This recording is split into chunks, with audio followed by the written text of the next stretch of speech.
ভারতীয় ক্রিকেট দলের প্রধান কোচ গৌতম গম্ভীর মাত্র ৮ মাসের মধ্যে দলকে চ্যাম্পিয়ন্স ট্রফির শিরোপা এনে দিয়েছেন।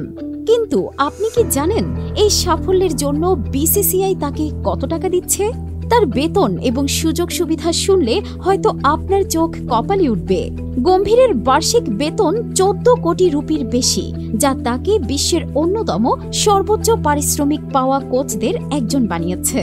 আগের কোচ রাহুল দ্রাবিড় যেখানে বছরে ১২ কোটি রুপি পেতেন, সেখানে গম্ভীর সেই অঙ্ককে ছাড়িয়ে গেছেন। শুধু তাই নয়, বিসিসিআই তার জন্য রেখেছে আরও অবিশ্বাস্য সব সুবিধা।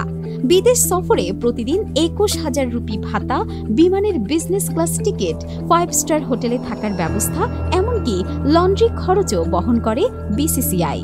আর এত কিছুর পেছনে রয়েছে বিসিসিআই এর এক গোপন কৌশল। মূলত সেরা কোচিং প্রতিভাদের আকৃষ্ট করা এবং ধরে রাখার জন্য এই অভাবনীয় সুযোগ সুবিধার ব্যবস্থা রেখেছে ভারতীয় ক্রিকেট বোর্ড। তবে এখানেই শেষ নয়, গম্ভীরের চুক্তিতে রয়েছে পারফরম্যান্স বোনাসের বিশাল অফার। ২০২৫ চ্যাম্পিয়ন্স ট্রফি, ২০২৬ টি-20 বিশ্বকাপ এবং ২০২৭ ওয়ানডে বিশ্বকাপে ভারতের পারফরম্যান্সের ভিত্তিতে তাকে দেওয়া হবে বড় অঙ্কের বোনাস। আর ইতিমধ্যেই চ্যাম্পিয়ন্স ট্রফির শিরোপা জেতানোই বিসিসিআই শিগগিরই গম্ভীর সহ তার সাপোর্ট স্টাফদের জন্য এক বিশাল অঙ্কের বোনাস ঘোষণা করতে যাচ্ছে।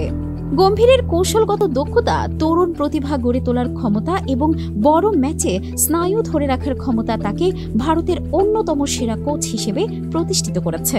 চ্যাম্পিয়ন্স ট্রফিতে তিনি তার দূরদর্শিতার প্রমাণ রেখেছেন, যখন তিনি পিচ বিশ্লেষণ করে বরুণ চক্রবর্তীকে দলে অন্তর্ভুক্ত করেন এবং সেই স্পিনারই টুর্নামেন্টের শেষ দিকে ভারতের তুরুপের তাস হয়ে ওঠেন।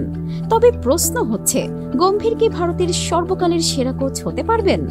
সামনে ২০২৬ টি-20 বিশ্বকাপ এবং ২০২৭ ওয়ানডে বিশ্বকাপ, এই দুটি শিরোপাও কি তিনি ভারতকে এনে দিতে পারবেন? আপনার মতামত জানাতে ভুলবেন না। কমেন্টে লিখে বলুন, গম্ভীর কি ভারতের সেরা কোচ হয়ে উঠতে পারবেন? ক্রিকেটের এমন সব চমকপ্রদ খবর জানতে আমাদের চ্যানেল সাবস্ক্রাইব করুন এবং ভিডিওটি শেয়ার করুন।